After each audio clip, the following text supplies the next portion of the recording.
Hello, I'm Kimberlie Acosta. Welcome to the Native News Update. It's Friday, January 14th, and many of the stories you hear here can be found at our website, IndianCountryNews.com.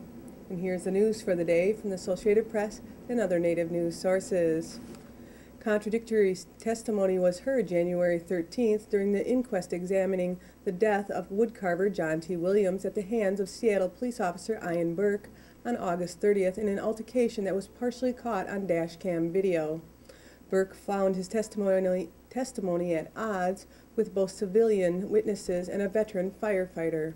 Burke testified about what happened before, during, and after the incident, in which Burke said Williams came at him with a knife.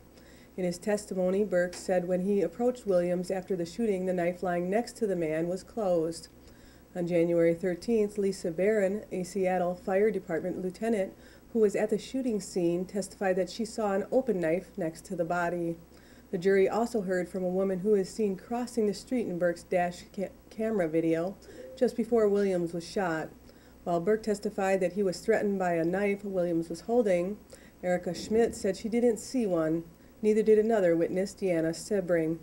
Testimony will continue and is expected to wrap up on January 18th. Tea Party activists in Tennessee are pushing state legislators to amend curriculum in a way that eliminates criticism of the Founding Fathers' treatment of Native Americans and holdings of slaves. Roughly 24 Tea Partiers demanded that their state lawmakers modify textbook standards to compel the teachings of students in Tennessee the truth regarding the history of our nation and the nature of its government. The group's spokesman, Hal Rounds, an attorney, stated that there was an awful lot of made-up criticism about, for instance, the founders intruding on the Indians or having slaves or being hypocrites in one way or another. The thing we need to focus on about the founders is that, given the social structure of their time, they were revolutionaries who brought liberty into a world where it hadn't existed, Rounds had said. The Monticello Harness Horsemen's Association announced their opposition to the proposed Stockbridge-Muncie casino proposal. At the same time, the Catskills Casino Coalition urged the New York governor not to pull the plug on the plan. Either way, the final decision is up to the U.S. Department of Interior, and that could come by mid-February. The Horsemen's Association said that the deal was negotiated by a lame duck governor days before his term ended, and with a tribe from Wisconsin which has no connection to the local area. Association President Al Schwartz said the Native American casino would put harness racing out of business at Monticello Casino and Raceway.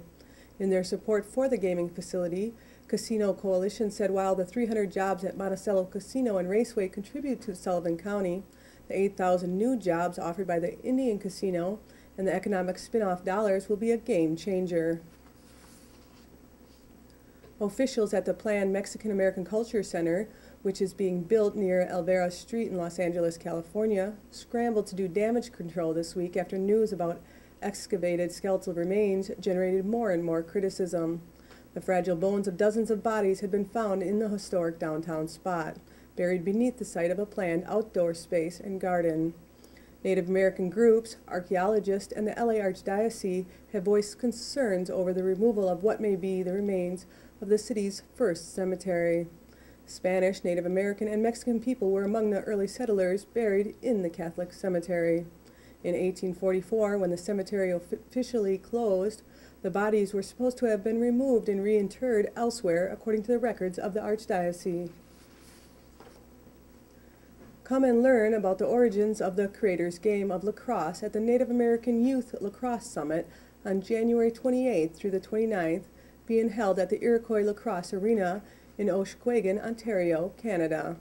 Through the weekend there will be the sessions on how to support and promote the game, plus high-performance instruction and coaching with top professionals in the field.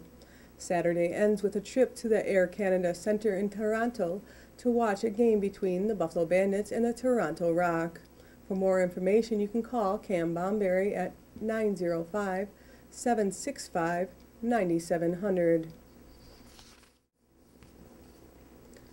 White people in the United States die of drug overdoses more often than any other ethnic group, while American Indians are more likely to be killed in a car accident, in fact, at twice the rate of any other ethnic group.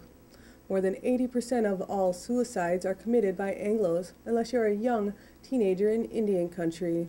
Then as an American Indian, you have one of the highest group rates for potential suicide, with 25 per 100,000 compared to 14 for whites, 11 for blacks, and 8 for Asian and Hispanics, according to a study from the Center for Disease Control and Prevention released on January 13th. Blacks, Hispanics, and American Indians, whether gay or straight, all have higher rates of new infection with the AIDS virus than whites, and the situation is getting worse for blacks and American Indians. And teenage birth rates are holding or falling for all ethnic groups. And a reminder that Monday, January 17th, is Martin Luther King Jr. Day, and we want to reflect for a moment on the life and death of Perry Ray Robinson Jr., one of his disciples who went to Wounded Knee, South Dakota in 1973 as a supporter of the American Indian movement. He was identified as a potential informant like Anime Pictuakwash and several other AIM supporters.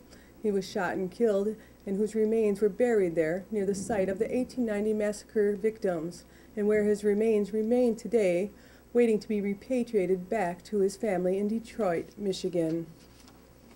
And that's the latest roundup of news from Indian Country on this edition of the Native News Update. I'd like to thank you for joining me, and have a grand day.